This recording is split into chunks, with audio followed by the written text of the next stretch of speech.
नमस्कार, 20 न्यूज 24/7 में आप लोगों का स्वागत है। जी हाँ, जंग का माहौल में भारत रूस से तो तेल खरीदना चाहता है। क्या घटेंगे दाम? यूक्रेन पर हमले की वजह से यूरोपीय संघ ने रूस से तेल और गैस की आयात में कटौती करने का फैसला किया है। ब्रिटेन ने भी इस साल का अंत तक रूसी तेल से छुटकारा पाने का फैसला किया है। वहीं अमेरिका ने रूस से आयात किए जाने वाले तेल और गैस पर प्रतिबंध लगा दिया है। जाहिर है, जंग का इस माहौल में इन देशों का इस फैसले से रूस को बहुत ज़्यादा आर्थिक नुकसान हुआ है। इस नुकसान की भरपाई के लिए रूस ने भारत का रुख किया है। रूस चाहता है कि भारत उसका तेल खरीदे और आने वाली दिनों में वहां अपना निवेश बढ़ाइए। इस बारे में 10 मार्च को रूस का उप प्रधानमंत्री अलेक्जेंडर नोवाक ने भारत को पेट्रोलियम एवं नेचुरल गैस मंत्री हरदीप पुरी से बात की। इस बातचीत के बाद रूस की तरफ से बयान जारी किया गया एवं बताया गया कि कैसे भारत रूस से सालाना $1 बिलियन का पेट्रोलियम उत्पाद आयात करता है और भविष्य में इसकी बढ़ने की पूरी संभावना है।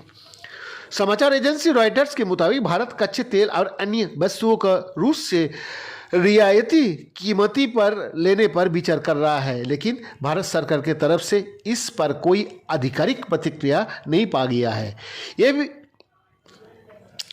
ऐसे में सवाल उठता है कि अमेरिकी प्रतिबंधों के बीच भारत रूस से कितना और तेल खरीदना सकता है या खरीद सकता है, और क्या इसमें दाम कम हो गए? ऊर्जा क्षेत्र से जुड़े जानकारी के मुताबिक दुनिया का तेल का 12% रूस में, 12% सऊदी अरब में और 16 से 18% उत्पादन अमेरिका में होता है। भारत 85% तेल आयात करता है, जिसमें 60% खाड़ी देशों से लेता है।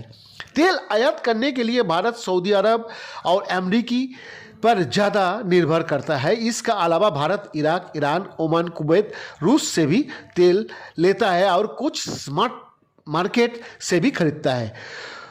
रूस से भारत अपनी जरूरत का महज 2% तेल ही आयात कर सकता है।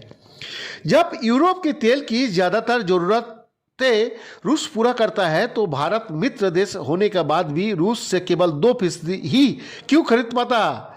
ऊर्जा विशेषज्ञ नरेंद्र तनेजा कहते हैं, इसका जवाब कुछ हद तक रूस की भौगोलिक स्थिति में भी है, छुपा हुआ है। रूस का वो क्षेत्र जहां तेल का उत्पादन होता है वो पूर्वी इलाका से थोड़ा दूर है। उत्तर से तेल लाने में दिक्कत है ये है कि वो आर्कटिक क्षेत्र का पास है, जहां ज़्यादातर वक्त बर्फ ही रहता है। तीसरा रास्ता है ब्लैक सी का, जो इस समय बाधित चल रहा है जंग के कारण।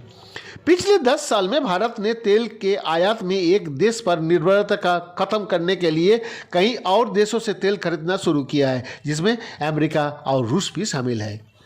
नरेंद्र तनेजा आगे कहते हैं, रूस में भारत ने तेल और नेचुरल गैस का क्षेत्र में $16 बिलियन का निवेश किया है, लेकिन वो तेल भारत नहीं खरीदता, दूसरे देश को बेच देता है। फिलहाल रूस से तेल नहीं खरीदने की वजह से भी तेल का दाम दुनिया भर में बढ़ रहा है।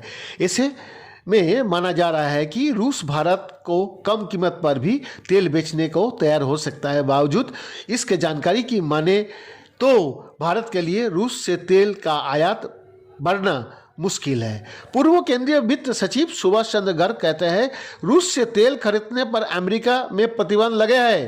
भारत फिलहाल रूस से तेल खरीद तो सकता है, लेकिन रूस से तेल लाने का दिक्कत ज़्यादा है। इसके अलावा खरीदने पर पेमेंट में परेशानी आ सकता है। कुछ जानकार मान रहे हैं कि भारत और रूस रुपया और रूबेल में कारोबार के बजाय वाटर सिस्टम की तर्ज पर कारोबार कर सकता है, जैसे ईरान पर प्रतिबंध के दौरान भारत ने किया था। लेकिन सुभाष गर्ग ये भी बोल रहा है, ईरान का साथ प्रतिबंधों के वक्त दोनों देश ने वाटर सिस्टम की तरह का सिस्टम अपनाया था।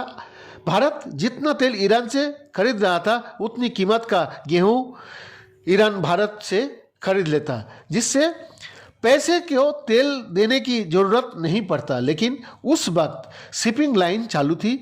फिर भी भारत ईरान से उतना तेल नहीं खरीद पा रहा था जितना की ज़रूरत थी।